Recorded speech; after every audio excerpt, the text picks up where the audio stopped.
എല്ലാവർക്കും നമ്മുടെ ഗ്രീൻ കിച്ചണിലേക്ക് സ്വാഗതം. അപ്പോൾ ഇന്ന് നമ്മൾ ഉണ്ടാക്കാൻ പോകുന്നത് ബീട്രൂട്ട് ഹൽവയാണ്. അതിന് നമ്മൾ എടുത്തിരിക്കുന്ന ഒരു 1/2 കിലോ ബീട്രൂട്ട് എടുത്തിട്ടുണ്ട് കേട്ടോ, ഒരു 500 ഗ്രാം ബീട്രൂട്ട്. അപ്പോൾ അത് നമ്മൾ നന്നായിട്ട് തൊലിയൊക്കെ കളഞ്ഞ് കഴുകി വൃത്തിയാക്കി ഇതുപോലെ മുറിച്ചെടുത്തിട്ടുണ്ട്, ചെറിയ കഷ്ണങ്ങളാക്കി മുറിച്ചെടുത്തിട്ടുണ്ട്. അപ്പോൾ ഇത് നമുക്ക് മിക്സിയുടെ ജാറിലോട്ട് ഇട്ട് നന്നായിട്ടൊന്ന് അടിച്ചെടുക്കാവേ. അപ്പോൾ നമ്മൾ ബീട്രൂട്ട് ഇതാ അടിച്ചെടുത്തിട്ടുണ്ട്. ഇത് നമുക്കൊരു അരിപ്പയിലോട്ട് വെച്ചിട്ട് അരിച്ചെടുക്കാവേ.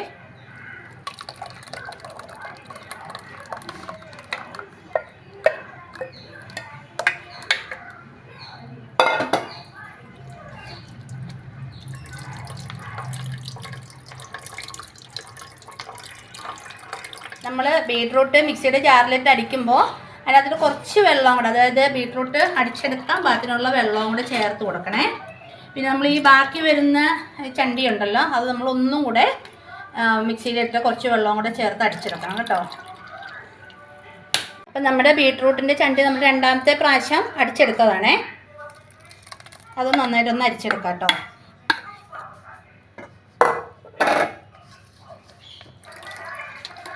അപ്പോൾ ഇതിലേക്ക് നമുക്ക് 1 സ്പൂൺ കോൺഫ്ലവറിൻ്റെ പൊടിയും കൂടെ ഇട്ട് കൊടുക്കാം കേട്ടോ. എന്നിട്ട് നന്നായിട്ട് മിക്സ് ചെയ്യണേ.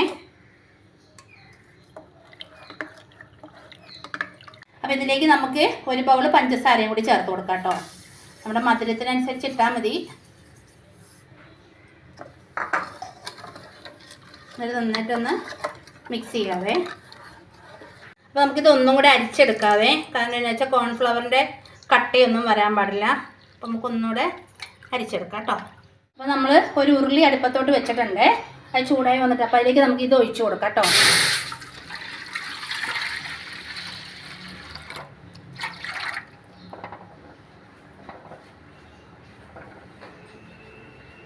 ഇത് നമുക്ക് നന്നായിട്ടൊന്ന് ഇളക്കി കൊടുക്കാം കേട്ടോ.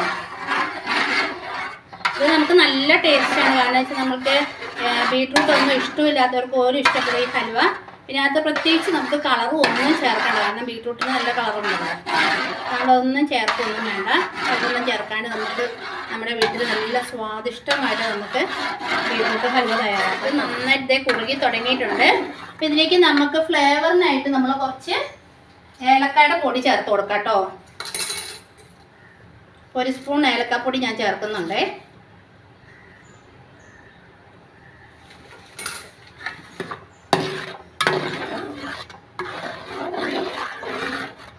ഇതിലേക്ക് നമുക്ക് കുറച്ച് കാഷ്യൂനട്ടും കൂടെ ചേർത്ത് കൊടുക്കാവേ. കുറച്ച് ബാക്കി വയ്ക്കണം കേട്ടോ, നമുക്ക് കുറച്ചിട്ടാൽ മതി.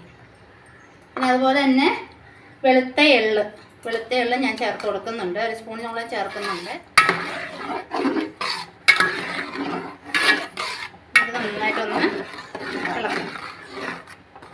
ഇത് നമ്മുടെ ചട്ടിയിൽ നിന്ന് ഇങ്ങനെ പറഞ്ഞു വരുന്ന രീതിയിൽ വേണം നമ്മൾ ആക്കിയെടുക്കാനായിട്ട്. അപ്പോൾ ഇതിലേക്ക് നമുക്ക് 2-3 സ്പൂൺ നെയ്യും കൂടെ ചേർത്ത് കൊടുക്കാം. അപ്പോൾ നമുക്ക് കുറച്ച് ഇട്ട് കൊടുക്കാവേ. നെയ്യ് ചേർക്കുന്ന നല്ല ടേസ്റ്റാണ് ഹൽവയ്ക്ക്.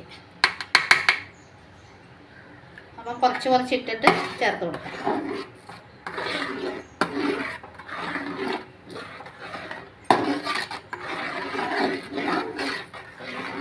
കുറച്ച് നെയ്യും കൂടെ ചേർത്ത് കൊടുക്കാവേ.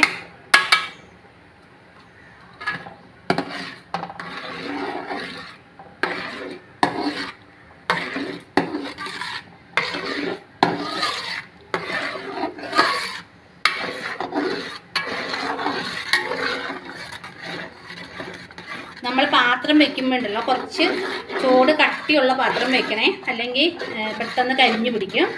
ഇച്ചിരി കനമുള്ള പാത്രം വെക്കണം കേട്ടോ. ഞാൻ അതുകൊണ്ടാണ് ഉരുളി എടുത്തിരിക്കുന്നത്. ഇതിലേക്ക് കുറച്ചുകൂടി നെയ്യ് ചേർക്കാം. അപ്പം നമ്മൾ 3 പ്രാവശ്യമായിട്ട് 3 സ്പൂൺ നെയ്യ് ചേർത്തിട്ടുണ്ട്. അപ്പം നെയ്യൊന്നും അത്ര ഇഷ്ടമില്ലാത്ത ഇത്ര ചേർക്കണമെന്നില്ല. പക്ഷെ ഹൽവ ആയതുകൊണ്ട് ഇത് നെയ്യൊക്കെ നല്ലോണം വേണം, നല്ല ടേസ്റ്റ് ഉണ്ടാകത്തുള്ളൂ കേട്ടോ. നമ്മളിങ്ങനെ ഇടയ്ക്കൊന്ന് ഇളക്കിയും കൊടുക്കണം, കാരണം എന്താ വെച്ചാൽ എല്ലാം അടിയിൽ പിടിക്കുമല്ലോ.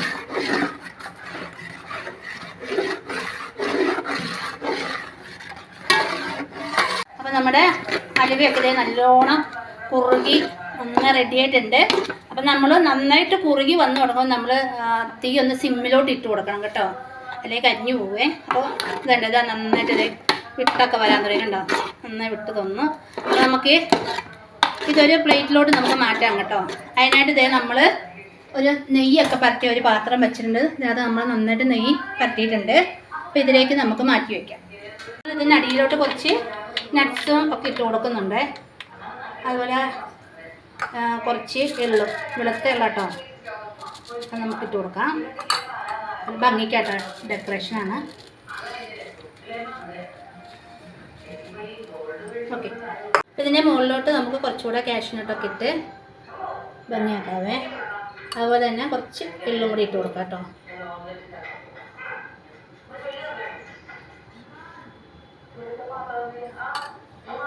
അപ്പോൾ ഇത് നമുക്ക് തണുക്കാൻ വെക്കാവേ. അലുവയല്ലേ, അപ്പോൾ നന്നായിട്ട് തണുത്താലാണ് നമുക്കിത് നല്ല ഷേപ്പിലൊക്കെ മുറിച്ചെടുക്കാൻ പറ്റത്തുള്ളൂ. അപ്പോൾ നമുക്ക് തണുക്കാൻ വെക്കാം കേട്ടോ. ഹൽവയെ മുറിച്ച് റെഡിയാക്കിയിട്ടുണ്ട്.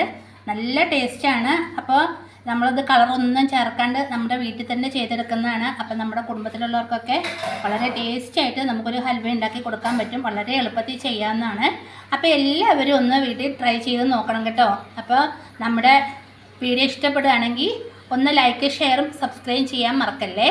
Okay, thank you.